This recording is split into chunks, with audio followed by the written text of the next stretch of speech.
अस्सलाम वालेकुम एवरीवन। आज के इस लेक्चर में जो है वो फॉल 2019 का जो है वो इंग्लिश का असाइनमेंट 1 करेंगे और इसमें से देखेंगे राइट आंसर जो है हमारे पास कौन कौन से हैं। तो मैं यहाँ पे फास्टली जो है मैं काम कर रहा हूँ। तो सबसे पहला आपके पास जो है वो ये है कि सबसे आसान तरीका कौन सा होता है इन्फॉर्मेशन को ऑर्गेनाइज़ करने का।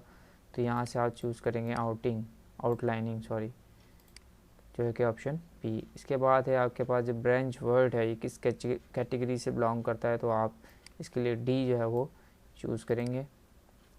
दैन इसके बाद आपके पास क्वेश्चन नंबर 3 है द फॉलोइंग राइटर के लिए सबसे बेहतरीन टूल कौन सा है, वो है डिक्शनरी।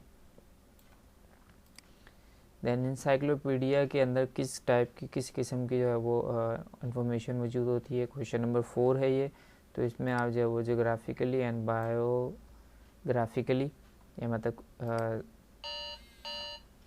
इसका ऑप्शन सी है। और द लास्ट जो है वो क्वेश्चन है, ठीक है, इसका आपका आंसर है सी।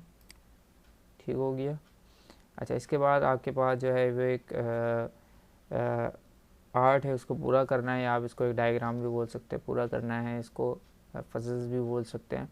तो इसको पूरा करना है तो यहाँ पे आपके पास एक टॉपिक है और जो यहाँ पे मेरे पास टॉपिक है म्यूज़ियम है, और इसको आप जो पूरा करना है वो आप इन वर्ड्स में से करना है। ठीक है, अगर आपका कोई और टॉपिक है तो आप बआसानी इन वर्ड्स की जो मीनिंग आप जो है वो अगर आपको पता है तो अच्छी बात है, आप आसानी से कर लेंगे। अगर नहीं पता तो आप गूगल पे देख सकते हैं। तो नंबर 1 इसका जो मतलब मुजस्मे, ठीक है। उसके बाद हिस्टोरिकल मतलब पुरानी जो कीमती अशियाएँ होती हैं वो। उसके बाद कल्चर,